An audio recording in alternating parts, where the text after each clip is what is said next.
2025 സർവമായ എന്ന ചിത്രത്തിലൂടെ അതും ക്രിസ്മസ് ദിനത്തിൽ നിവിൻ പോളി വീണ്ടും ഒരു കംബാക്ക് നടത്തിയിട്ടുണ്ടായിരുന്നു. അത് അത്യാവശ്യം നല്ല കളക്ഷൻ നേടി ഏകദേശം 100 കോടിയിലധികം രൂപ കളക്ഷൻ നേടുകയുണ്ടായി. ഇപ്പോൾ ഓണനാളുകൾ പല ആളുകളും പ്രതീക്ഷിച്ചിരുന്ന പല ചിത്രങ്ങളും ഉണ്ടായിരുന്നു. മലയാള ചിത്രങ്ങളുണ്ടായിരുന്നു, അതുപോലെ തന്നെ തമിഴ് ചിത്രങ്ങൾ, മറ്റ് അന്യഭാഷാ ചിത്രങ്ങളൊക്കെ ഈ ഓണനാളുകളിൽ തിയേറ്ററിൽ എത്തിയിരുന്നു.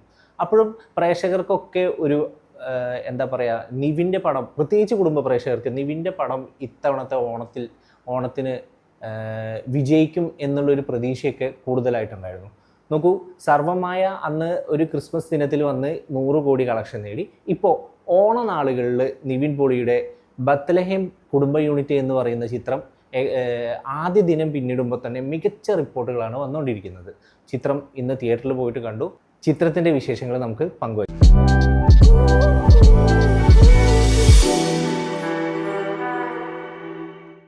ചിത്രത്തെ പറ്റി പറയുകയാണെങ്കിൽ പ്രണയം, കോമഡി, നാട്ടിൻപുറത്തെ കാഴ്ചകൾ, അതായത് ഗ്രാമീണ അന്തരീക്ഷത്തിലുള്ള ഒരു സിനിമ, അങ്ങനെ വേണമെങ്കിൽ ഈ ചിത്രത്തെ പറയാട്ടോ.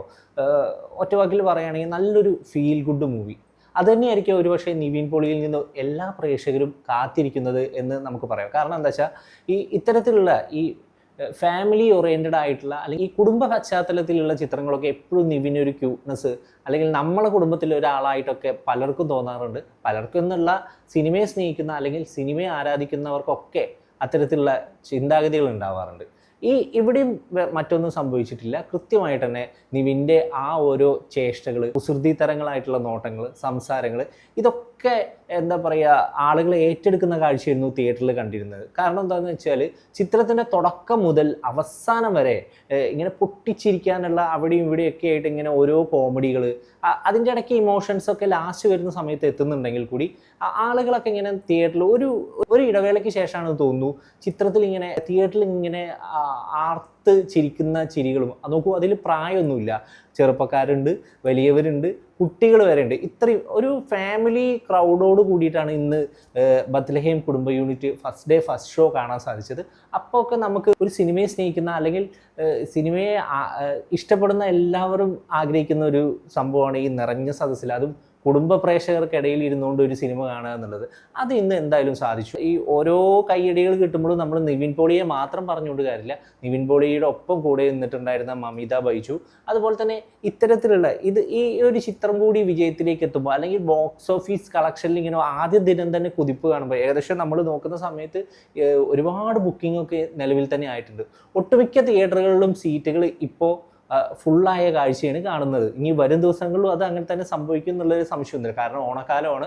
ഓണമാകുമ്പോൾ തന്നെ അനവധി ആളുകൾ തിയേറ്ററിൽ, മലയാളികളുടെ ഓണം വൈബിൽപ്പെട്ട ഒരു കാര്യം സിനിമ എന്നുള്ളതാണ്. അപ്പോൾ എല്ലാ പ്രേക്ഷകരും ഇങ്ങനെ നോക്കിയിരിക്കുമായിരുന്നു ഏത് സിനിമയായിരിക്കും തൂക്കുക, അല്ലെങ്കിൽ ഓണത്തിന് ഏത് സിനിമ ഫാമിലിയായി ഒത്തൊരുമിച്ച് പോയി കാണാം എന്നുള്ള ഒരു ചർച്ചകളൊക്കെ ഉണ്ടായിരുന്നു. അപ്പോൾ അതിൽ സംശയമൊന്നുമില്ല, ബത്ലഹേം കുടുംബ യൂണിറ്റ് എന്ന് പറയുന്ന ചിത്രം എല്ലാവർക്കും തിയേറ്ററിൽ പോയിട്ട് കാണാം. അതിൽ കുട്ടികൾക്ക് പോവാം, മുതിർന്നവർക്ക് പോവാം, എന്താ പറയുക, ജെൻസികൾക്ക് പോവാം, അങ്ങനെ യൂത്തന്മാർക്ക് എല്ലാവർക്കും ഒരുപോലെ ആസ്വദിക്കാൻ പറ്റുന്ന ഒരു ചിത്രമാണ് AD ഗിരീഷ് എന്ന ആ സംവിധായകൻ ഒരുക്കിയിട്ടുള്ളത്. നോക്കൂ, AD ഗിരീഷിനെ പറ്റി പറയുകയാണെങ്കിൽ AD ഗിരീഷിൻ്റെ സിനിമകളൊക്കെ കുടുംബ പശ്ചാത്തലത്തിൽ ഒരുങ്ങിയിട്ടുള്ള ചിത്രങ്ങളാണ്. സത്യത്തിലൊരു ബ്രാൻഡായി AD ഗിരീഷ് മാറുന്നു എന്ന് വേണമെങ്കിൽ നമുക്ക് പറയാൻ പറ്റും. കാരണം എന്താ വെച്ചാൽ ഇതിൻ്റെ മുന്നേ ഇറങ്ങിയിട്ടുണ്ടായിരുന്ന പ്രേമലു ആവട്ടെ, അല്ലെങ്കിൽ തണ്ണീർമത്തൻ ദിനങ്ങൾ, അതുപോലെ തന്നെ സൂപ്പർ ശരണെ, ഇതൊക്കെ പ്രേക്ഷകരെ ഏറ്റെടുത്തിട്ടുള്ള ചിത്രങ്ങളാണ്. ഇതിലൊക്കെ പൊട്ടിച്ചിരിക്കാനുള്ള കണ്ടന്റുകളും അതുപോലത്തെ സംഭവങ്ങളൊക്കെ ഉണ്ടായിരുന്നു. നോക്കൂ, ഈ ചിത്രത്തിലും പൊട്ടിച്ചിരി, ഞാൻ നേരത്തെ പറഞ്ഞല്ലോ, തിയേറ്ററിൻ്റെ ഈ സിനിമയുടെ തുടക്കം മുതൽ അവസാനം വരെ ഇങ്ങനെ ചിരിച്ചുകൊണ്ടിരിക്കുകയാണ്.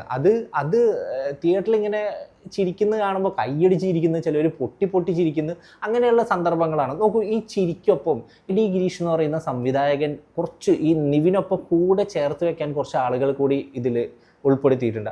ആ ഒരു കാസ്റ്റിങ്, അത് എന്താ പറയുന്നത്, എല്ലാ ചേരുവകളും നന്നാവുമ്പോഴാണല്ലോ സിനിമയാണെങ്കിലും ഭക്ഷണമാണെങ്കിലും എന്താണെങ്കിലും ചേരുവുള്ളൂ. പക്ഷേ ഈ ചിത്രത്തിലെ ചേരുവകളൊക്കെ നല്ലതായിരുന്നു. കാരണം എന്താണെന്ന് വെച്ചാൽ നിവിൻ പോളിക്കൊപ്പം സിനിമയിലുണ്ടായിരുന്നു സംഗീത് പ്രതാപ്, അതുപോലെ തന്നെ സുരേഷ് കൃഷ്ണ. എൻ്റെ പൊന്നെ, സുരേഷ് കൃഷ്ണയുടെയൊക്കെ ഓരോ ആകെ ചെറിയ ഡയലോഗ്സേ ഉണ്ടാവുള്ളൂ, പക്ഷെ അതൊക്കെ എന്താ പറയുക, ആളുകളെ ഇങ്ങനെ അത് കേൾക്കുന്ന സമയത്ത് തന്നെ ഇങ്ങനെ പൊട്ടിച്ചിരിക്കുന്ന ഇത് നമുക്ക് തിയേറ്ററിൽ കാണാനുണ്ടായി. വിനയ് ഫോർട്ട്, അതുപോലെ തന്നെ റോഷൻ, മോഹൻ, പിന്നെ ഷമീർ ഖാൻ എന്ന് തുടങ്ങിയിട്ടുള്ള കുറച്ച് കഥാപാത്രങ്ങൾ ഈ സിനിമയിലുണ്ട്. അവരൊക്കെ ഇങ്ങനെ നിവിനോട് ചേർന്ന് നിൽക്കുകയാണ്.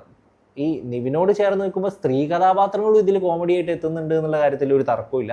അത് ചിത്രം നിങ്ങൾ തിയേറ്ററിൽ പോയി കാണുമ്പോൾ നിങ്ങൾക്ക് ഉറപ്പായിട്ട് മനസ്സിലാവും. ഈ മമിത ബൈജുവിൻ്റെ കൂടെ തന്നെ നോക്കൂ, നമ്മൾ ചിത്രം കാണുമ്പോൾ പലർക്കും ഈ ചിത്രത്തിൻ്റെ മുന്നൊക്കെ ഈ മമിത ബൈജു ചെറിയൊരു കുട്ടി, പിന്നെ നിവിൻ പോളി എന്ന് പറയുന്ന ഒരു വ്യക്തി, ഒരു ഇവരുടെ കോംബോ ഒക്കെ എങ്ങനെ ഉണ്ടാവും എന്നൊക്കെ ഉണ്ടാവും. അത് ചിത്രത്തിൽ വ്യക്തമായിട്ട് തന്നെ പറയുന്നുണ്ട്.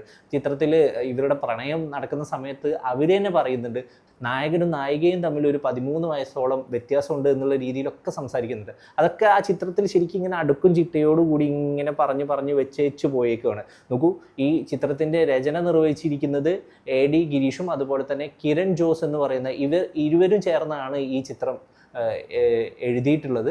എന്തായാലും ഈ ഒരു ഓണക്കാലത്ത് 2026 ഓണക്കാലത്ത് ബോക്സ് ഓഫീസിൽ വലിയ വിജയം നേടുന്ന സംശയമില്ലാതെ പറയാൻ പറ്റുന്ന ഒരു ചിത്രമാണ് ബത്ലഹേം കുടുംബ യൂണിറ്റ് എന്ന കാര്യത്തിൽ ഒരു തർക്കമില്ല. ഓരോ കോമഡി പറയുമ്പോഴും ഉള്ള ഒരു ടൈമിംഗ് ഉണ്ടല്ലോ, ആ ടൈമിംഗ് തന്നെയായിരിക്കാം ഒരുപക്ഷെ പ്രേക്ഷകരൊക്കെ ഇത്രത്തോളം ഈ സിനിമ ഏറ്റെടുക്കാനുള്ള കാരണം. ലാസ്റ്റ് എത്തുന്ന സമയത്ത് കുറച്ച് ഇമോഷണൽ ആയിട്ടുള്ള കാര്യങ്ങളൊക്കെ ഉണ്ട്. അത് കൂടുതൽ ട്വിസ്റ്റുകളിലേക്കൊന്നും കൊണ്ടുപോകാതെ നമ്മളെ സാധാരണക്കാരായിട്ടുള്ള ജനങ്ങൾക്കിടയിൽ സാധാരണമായി സംഭവിക്കുന്ന അത്തരത്തിലുള്ള രീതി തന്നെയാണ് സംവിധായകനും ഇത് എഴുതിയിരിക്കുന്നവരും കൃത്യമായിട്ട് അത് ആ സിനിമ കൊണ്ടുവന്ന് എത്തിച്ചിട്ടുള്ളത്. പിന്നെ നമ്മൾ പറയില്ലേ, ഈ സിനിമയൊക്കെ നമ്മൾ ആഗ്രഹിക്കുന്ന പോലെ ക്ലൈമാക്സിലേക്കൊക്കെ എത്തുന്ന അതേപോലെ ആഗ്രഹിക്കുന്ന പോലെ തന്നെ ചിത്രം ക്ലൈമാക്സിലും എത്തിച്ചിട്ട് നിറയെ കയ്യടിയോട് കൂടിയിട്ടാണ് ഓരോ പ്രേക്ഷകരും തിയേറ്റർ വിട്ട് ഇറങ്ങിയിട്ടുള്ളത് എന്നുള്ളത് ഞാൻ കണ്ട കാഴ്ചയാണ്. അപ്പോൾ എന്തായാലും ഈ ഓണക്കാലത്ത് നിങ്ങളും ബത്ലഹേം കുടുംബ യൂണിറ്റ് എന്ന് പറഞ്ഞിട്ടുള്ള ചിത്രം തിയേറ്ററിൽ പോയിട്ട് കാണുക.